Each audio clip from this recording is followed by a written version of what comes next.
Hello and welcome back to Thespians, the series here on the Movie Pope podcast where we chat with theater professionals and we talk about literature. Not necessarily at the same time, but sometimes it works. Today I have a great guest here on the show. We've got Jacqueline Carter, and she is going to be chatting with us about costuming and directing for theater. But before we dive in, remember to like, comment, subscribe, and please share this video with everybody that you know, because sharing is caring. And it does help grow our audience, and we are always looking to grow. But other than that, let's go in and dive in. Jacqueline, how are you doing on this fine Friday afternoon? I'm good. How are you? Oh, I mean, I thought this week would never end, and I've been thinking, oh gosh, like I really want to get this interview right because I'm so excited about chatting about costuming, which is something that I rarely say. But I was going to say, like, we were introduced by a mutual friend of ours, Chris, over at Postmortem Players, and Chris is such a huge contributor to this podcast because he is so knowledgeable and he's so generous with his time, just coming on and chatting on here, and I'm just so glad that he finally allowed me to chat with you. So Jacqueline, from what I understand, you do a lot of work in costuming and you do a lot of work with directing, and from what I understand, you'll be directing the upcoming production of Dracula that's going to be premiered next month, right? Yes, I am. We're in the middle of rehearsals for that right now. Actually, just finished blocking the entire show. Now, is this the first time that you're directing, or have you directed other productions in the past? Oh, I've directed other productions in the past. I would say that I'm primarily a director and also a teacher, like a drama teacher. Costuming was just something that I wanted to delve back into. Technically, I don't have a theater degree, but I do have a certification as a seamstress. And I did not have anything on my resume as far as costuming credits since like my mid-20s. And so I just got this big itch a little over a year ago. Like, I want to add some more credits to costuming. And I reached out to a couple of theaters, and then that turned into a whole big thing. So this past year has been just show after show after show of costumes and costumes and costumes. But now that we're coming back into this new year, and when I refer to a year, I refer to them like in school years. So now heading back into August, September, I'm getting back to directing. Not to say that I didn't direct last year, because I did direct last year. I directed Newsies Junior, but now I'm focusing more again on directing this year rather than the costuming. Now, do you mainly work with Postmortem Players, or are you like working with other theater companies in the area? I work with quite a few other theater companies as well. I would call Postmortem Players like my theater family, because if I want to go out for a drink and hang out, those are the people I call up. Some of my fellow Postmortem Players. They weren't the first theater group that I started working with, but they're one of the ones I work consistently with. The first group that I worked with after moving from Illinois was Davidson Community Players. I directed A Booze and Brews there. I stage managed there. I'm currently teaching for their Connie company there, a few of the acting classes for children. I also work for Eagles Wing Studios, which has a junior and senior company for homeschool students that you have to audition to get into. I'm the director for the junior company's production of Bugsy Malone Jr. this year. I've worked with Three Bone, Old Courthouse Theater. There might be some other ones, but those are like the main ones that I've worked with so far since moving to the Charlotte area. Now, it's funny you mentioned Eagles Wings, because I did an interview with Gwen a few months ago. So which is weird, because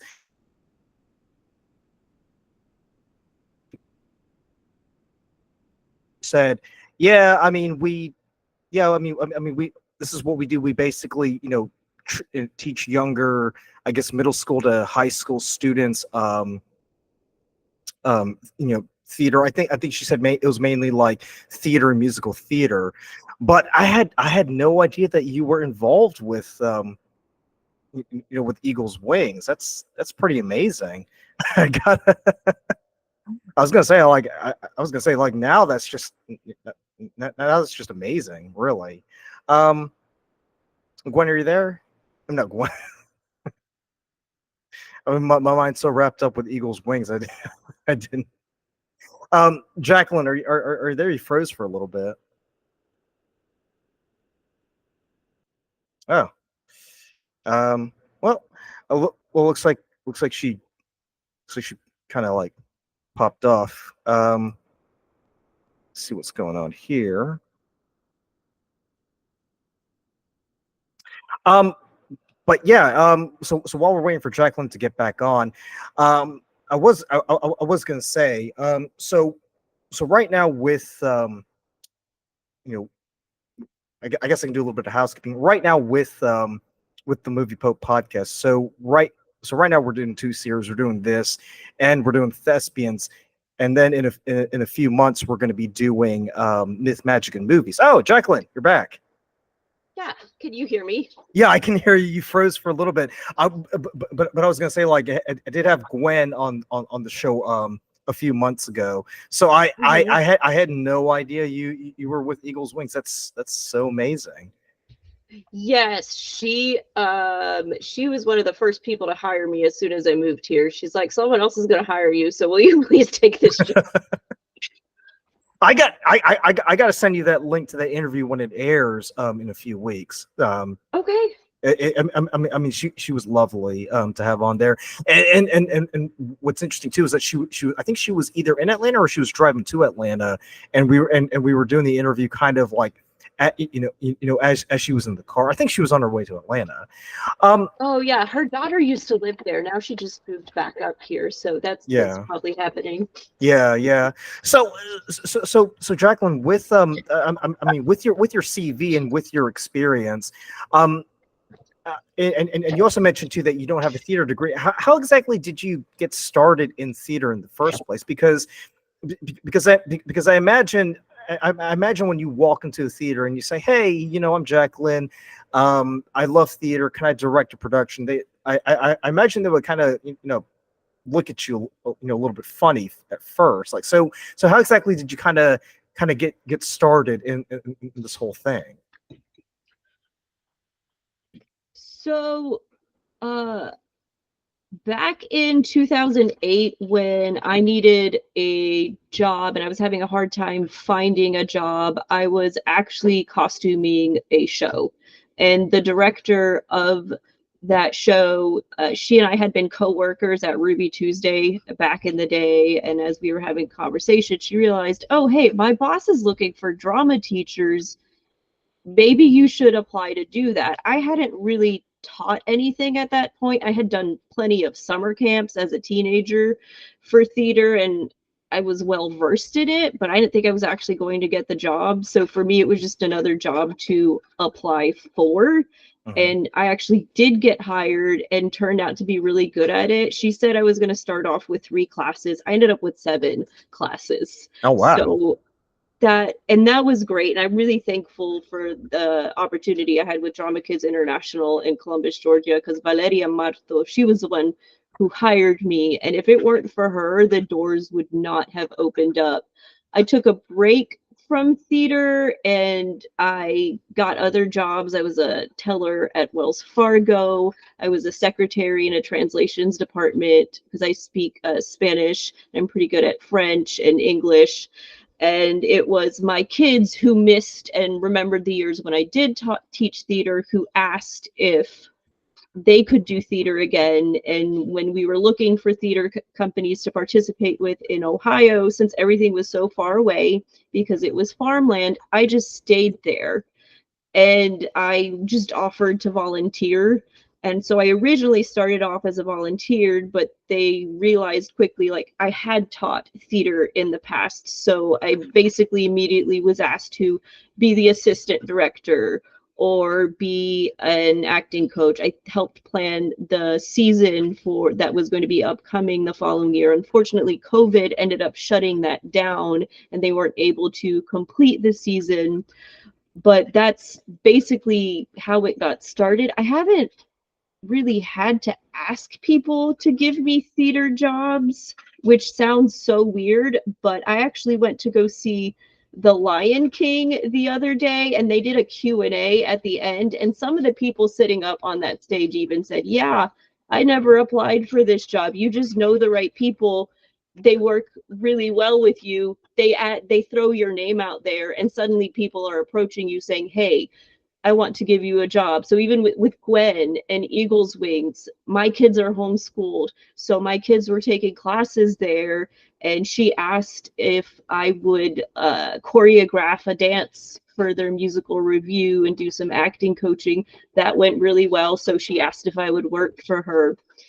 Three Bone reached out to me for costuming because they heard about me somehow. So I've never really walked into a theater and been like, hey, can I have a job? Thankfully, I've just had people recommend me and say, you should hire this person. They're really good at costuming, or they're really good at directing. This is someone you want to work with. And I try to do the same thing, because when I find people that I like to work with, then I want to recommend them to other people. And so I won't recommend people to other people in the theater community that aren't reliable, because then that kind of tarnishes my name as well. Yeah, yeah. And pretty much works the same way in the film community as well.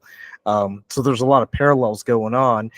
Um, but but but I really wanted to talk to you about costuming first and foremost. We'll get back to directing. So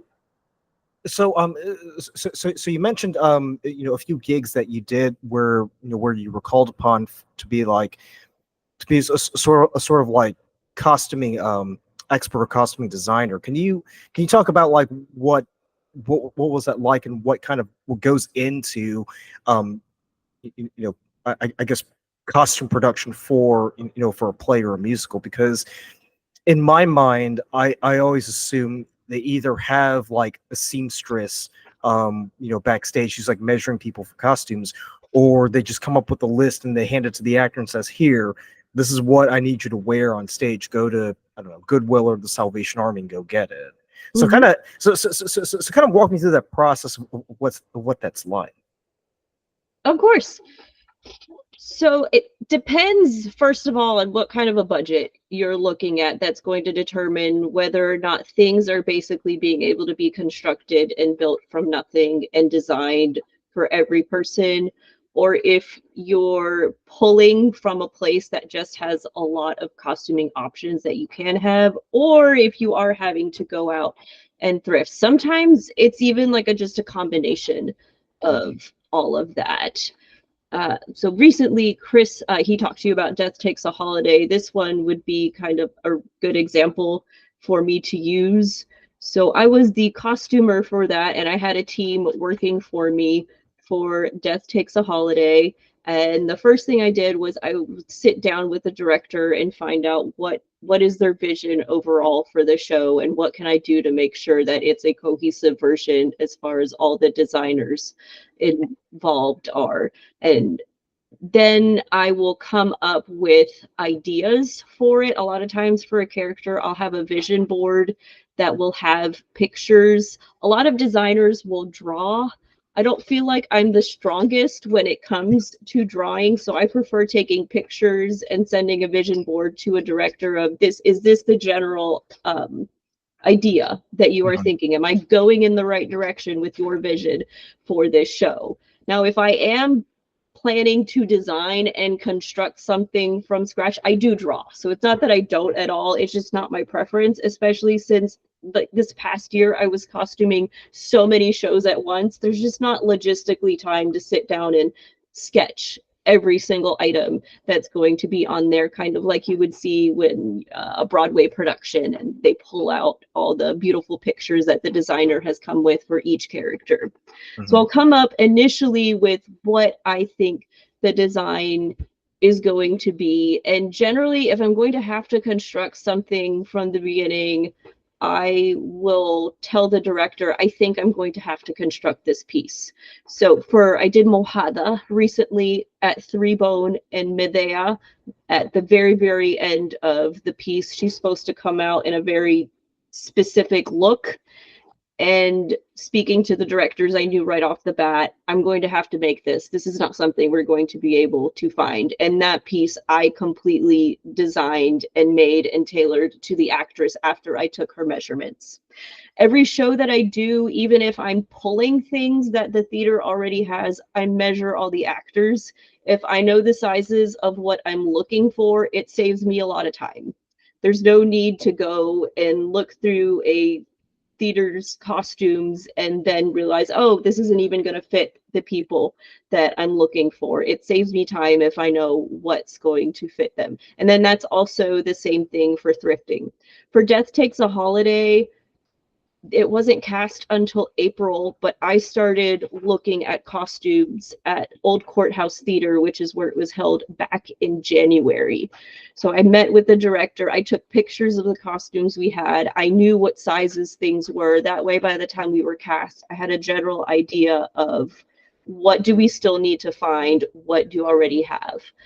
When it came to the men, we basically had everything already in the theater, and I sent in to Amazon for some vests.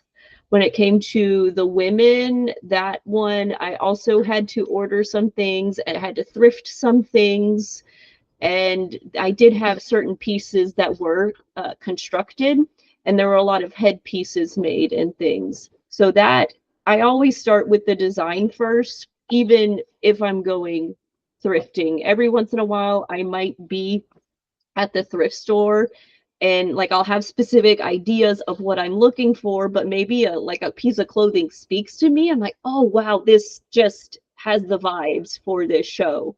I was doing Thoughts of a Colored Man, and there was a pair of jeans that just felt like they came out of Brooklyn, and I didn't know which character they were going to go on, but I purchased them, and then they ended up on the character of Love for Thoughts of a Colored Man with Three Bone Theater. So that's basically how it works, at least for me. Even if I'm thrifting, I have a very specific vision of what I'm looking for.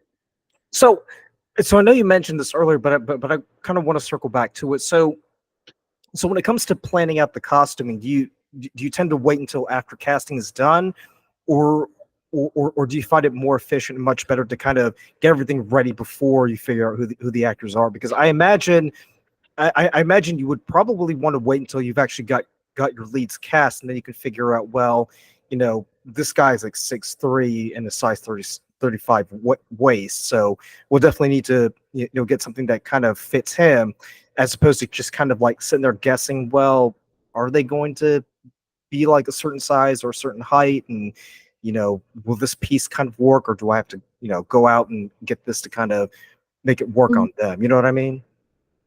Sure. So there's still a lot of planning you can do without knowing what your cast is going to look like. I can make a plot of how many pieces I'm going to need and what I want them to look like. I might not necessarily go and start pulling costume pieces yet, but I can write things down like I want this character to really come out in a lot of blues, or I want this other character to come out in reds, or this one needs to have heavier fabric or lighter fabric. So I can have all those ideas, and then I can even start writing down like how many pairs of pants do they need, like how many costume changes do they have? Because if I have all of that in place, by the time I show up to measure the cast, I know what I'm looking for, and now I have their measurements. Because if I wait for their measurements, then that's going to take me even longer to figure out, well, what do I want to find for them? So if I know what I'm looking for and then I have their measurements, then I can say to myself, okay, the theater does or does not have this. Now I'm going to have to look for it, or I think I'm going to have to make this. So when you're chatting with the director, and let's use Death Takes a Holiday for instance, because that's the most recent production. When you meet up with the director and they say, all right, well, the story is set in the Roaring 20s, for example. Mm-hmm. And we know people back then dressed a certain way.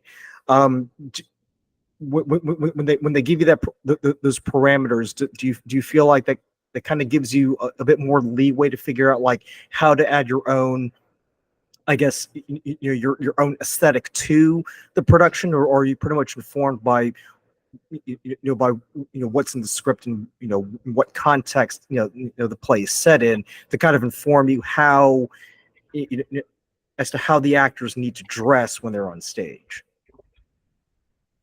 It depends on the director. Sometimes the director has a very, very specific vision that they want you to follow.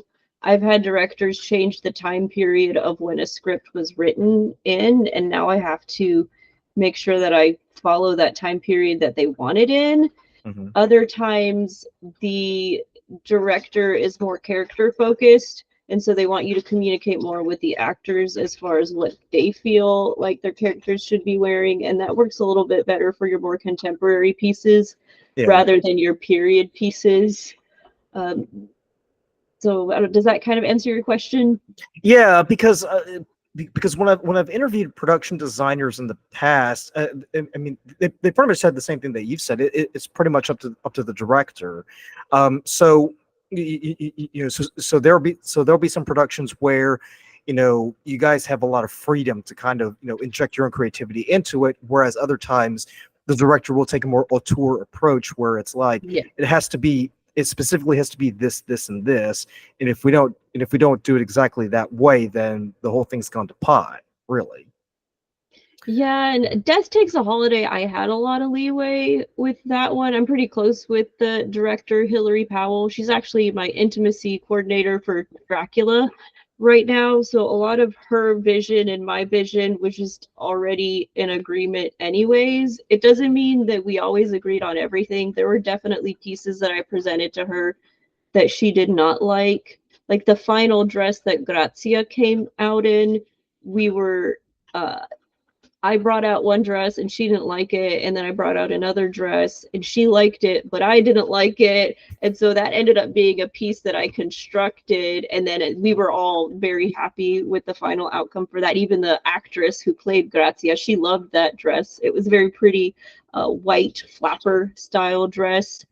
So I do like it when I have more leeway.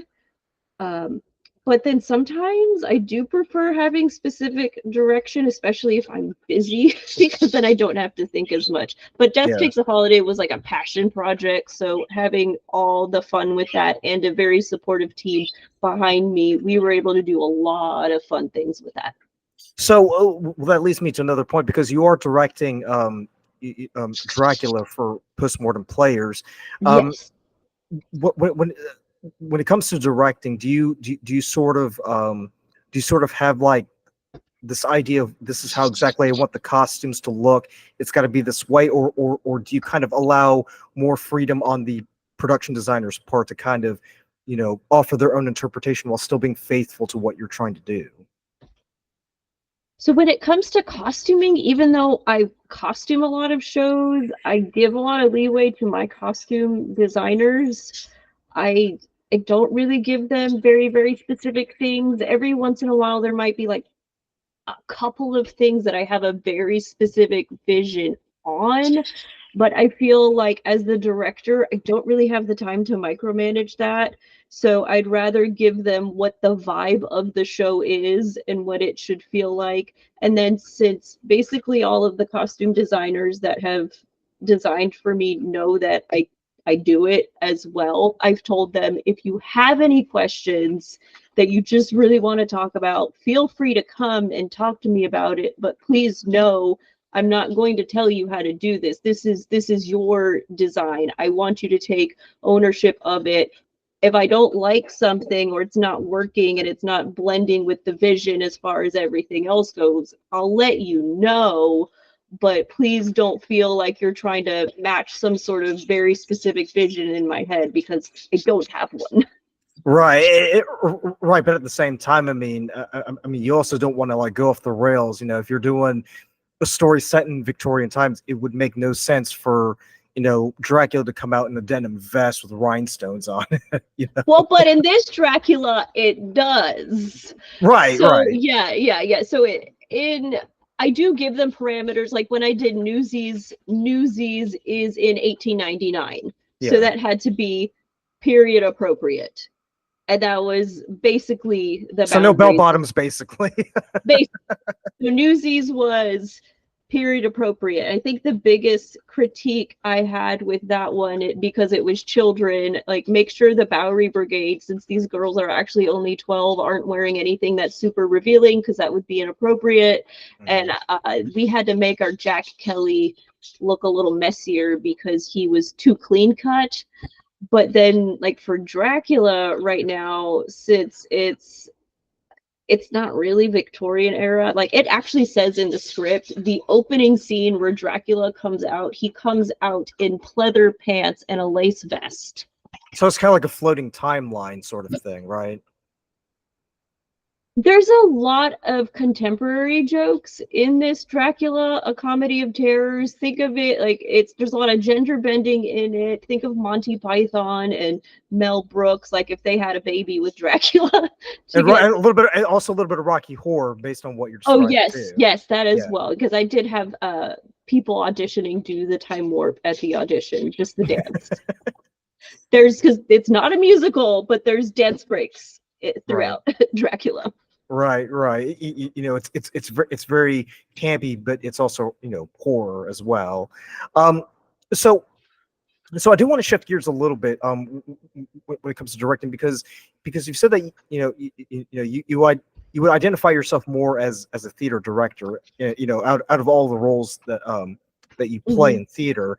Can you talk about like what exactly goes into directing theater? Because coming from a film background and having directed a few you know short films myself, I can say, you know, for the most part it's as easy as saying, well, you go over there and sit there, and we're gonna have to do the scene, you know, at least 2 or 3 times, because we gotta like frame the shots, because we gotta do the wide shot where you say this, we gotta say the line again, and you gotta do a close up, and then we gotta do it again, because we want to get, you know, the other person's reaction.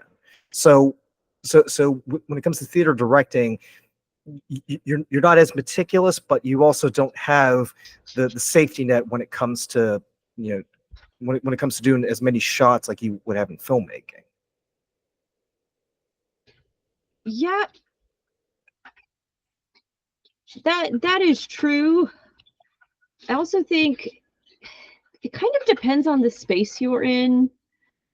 Like, for example, if I'm doing something on a big proscenium type of stage, like a big musical, I might not have to be as picky with placement of actors, let's say, other than like making sure they're cheating out, not upstaging each other, because it's like going to the Belk or the Blumenthal. You can basically, no matter where you're seated, you're going to be able to see what's happening on stage. I actually like directing in black box spaces a lot, or unconventional spaces. And so when you are directing in something like a black box or something that's unconventional, you have to be a lot more aware of where you are placing the actors, because you can run into visibility things.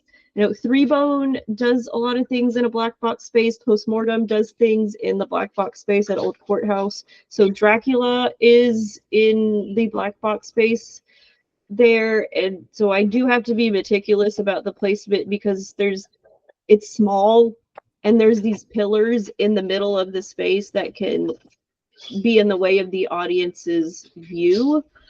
But in general, as a director, I feel like my goal is to keep the vision moving in the same direction. I feel like if I get the casting right, and I get everybody started on where their characters should be headed, like it's my job to get them started in that journey. And if somebody starts to veer off, kind of to take them back toward it. Same with the costumes, the lighting, the sound. Like I feel almost like the hype man. Like I set the vision for where this show is going to go. I get everyone started and wanting to work together. And like if something starts to go off course, then I feel like it's my job to get it back on course. Or if people aren't, I don't want to say not getting along, but like let's say the lighting is making something look funny with the costumes, then I might need to decide, do we adjust the costume? Do we adjust the lighting? Where do we need to compromise? Or if something's going on, like we have fight choreography and intimacy choreography, like where do I draw the line between what the fight choreographer does and the intimacy choreographer does? Because some of the things, like even in Dracula, kind of override on that line. But I feel like if I've really done my job as a director to set the vision right from the start, and people take ownerships of the path that they're following in the show, and you've got really good hardworking people, I don't know, it's almost like cheating. Yeah, yeah. But the number one thing that struck me, and this is something that I've heard other people say, is the fact that you need to be spatially aware, because Yeah. because to your point, depending on where the production is set, I mean, whether it's like a grand, like you said, proscenium stage, like you would see in like, you know, like the Lincoln Center, for instance, or Blumenthal. I mean that's gonna totally change how you would approach it than, say, if you were doing like black box theater, like you would do at Booth Playhouse or, you know, the old courthouse theater. So can you walk me through the process of what it's like to be in your shoes when you're directing the production? Because because theater directors, theater directing for me, when I've experienced it, would seem as easy as someone saying, well, now you Luca, you're going to be coming, you know, up stage left, and then you're going to stop there, and then you're going to turn to, you know, so and so and talk to them, and then you're going to exit, you know, upstage, you know, downstage right as a result. But you know, but as with anything, you know, they make it look very easy, but I'm assuming there's a lot more going on than just simply telling people like where to go or where to walk, you know. When it comes to the actors, especially, I could see where it seems like it would be easy for the director, but I'm definitely juggling a lot of things in my head while giving those directions. I did a show once called Borderline, and in Borderline, there is basically a radio that stays on stage the whole time. And there's 5 characters in it. And so one of the things that was happening when I was just even blocking where the actors were going for this scene is trying to figure out, making sure that between every bit, this radio was still staying on stage and somehow getting passed from person to person. So it's almost like the radio had become its own character itself. And I'm juggling this in the back of my mind. Also, I do special effects for things. So when I'm directing, a lot of times I'm trying to think, well, how can I make sure that my actors are comfortable with the tricks that they're going to have to do or the props that they're going to have to use? So for Dracula right now, my actors are getting a lot of information because we've got 4 actors that are playing like 20 something characters, and then the one actor who is playing Dracula. So all the information they're getting right now, I'm not just telling them where to go, but I'm having to say, okay, now you're going to go backstage right, and when you're there, you're going to have to quick change immediately into this next character and come out in this direction so you don't bump into so and so who's going to be also doing a quick change, and coordinating where things are moving in and out of. The actors are trying to focus on what they're doing, but I'm trying to make sure that everyone's paths aren't interfering so that the show can continue on. I'm trying to think through, like, where, when somebody takes off their cloak, is it just going to get left on stage the whole time? How do we pick that up? And then I have a stage manager to help me do that and figure that out. So I'm also thinking through the sound effects. Do I need to tell the sound designer to lengthen the sound effect in a certain section because we need to buy more time for the transition? Does my for if it's not a musical with preset tracks or music that you're supposed to follow, do I need to communicate to my sound designer as well that the choreographer wants more or less time for a certain thing that they're choreographing? So there's definitely a lot of things going through my brain when I'm doing it. So if you ever see a director in the middle of a rehearsal that's just quiet, I know personally if I'm ever acting, like they're thinking, like there's something has come up that they're trying to figure out, because it's like a puzzle of so many multiple moving parts that are coming in and out, even though it might look to the actors like they're just telling me where to go. But there's all these other layers that are having to get integrated. But then you don't want to overload people with information that they don't need.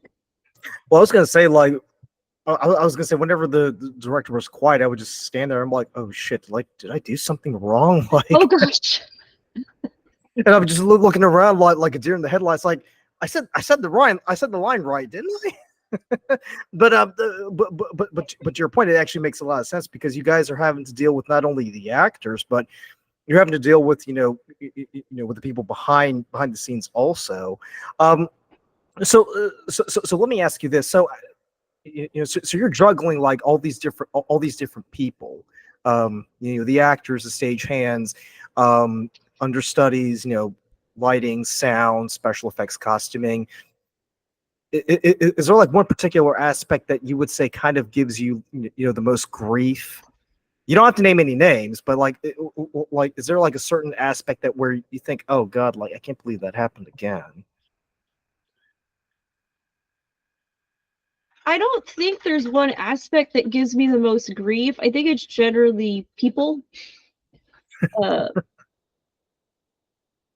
yeah, I think it's people that maybe you just find you don't work well with. My husband's a sound designer, and so he knows when I'm having trouble with the sound designer, because he'll say, I'll do it. Like, just you call me in, because we work well together, and he knows what I'm thinking, and he can come up with things. I don't like it when people try to do things that are illegal, like cutting stuff out of the script, or like changing the gender on something when you're not supposed to change the gender on something, or like adding things. I'm very much like, you signed a contract that you were going to perform this show the way it's written. And actually, that's kind of why I appreciate Dracula so much, because there's like flexibility. It even says on there, like, change the gender. It's purposely done to kind of poke fun at gender norms. But I wouldn't say there's something that continuously gives me grief, because there's times where I've worked with really great lighting designers and then others that aren't so great. Sometimes I've had really awesome sound designers, but maybe they're just like nasty. I had these sound designers come in for a show that they weren't terrible at their job, but they were sound designing for children, and they were cursing and playing inappropriate music. So that gave me grief, trying to get them to understand, I'm sorry you can't play this, but the 8-year-olds don't need to be listening to some of these songs that you're playing over the radio. So yeah, it wouldn't be like some aspect. It would be just having to deal with people. I mean, have there ever been any instances where where maybe something didn't go as planned, like maybe the soundboard kind of like goes off, or one of the lights doesn't work? Has that ever occurred? Oh yeah, that happens all the time. I was directing a horror, and the light board shut down during the blackout, so we had to like manually restart it and get it back in the queue with QLab, because we had projections, light, and sound all integrated into QLab, so it just goes together. So we've had to restart the board for that. I was actually acting in a show once where one of the special effects I did went wrong. I was supposed to get stabbed in the leg, but the knife broke. It was like rigged with magnets, but it didn't quite match with the magnet, so I had to like balance it on my leg to make it look like I was stabbed and not fall over. That was probably the most stressful thing I've done. I wasn't directing that, but that's definitely the most stressful mishap I have personally had.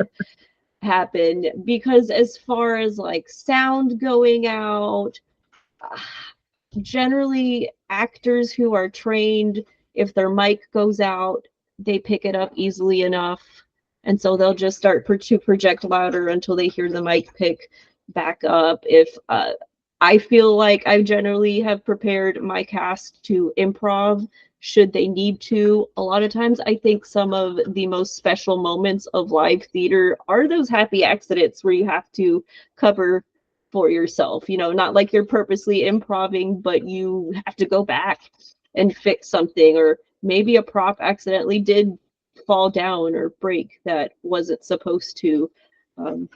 Things like that. So I wouldn't say there's anything been so catastrophic in anything that I've directed that it's been like a, oh no, that was awful. Maybe the funniest one, we weren't officially open yet, but we had our lighting board kind of freeze up on us.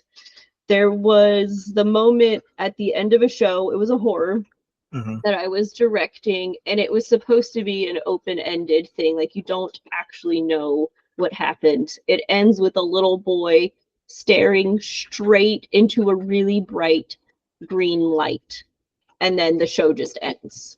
You don't know what happened. Like, did the monster get him? Did he go back home?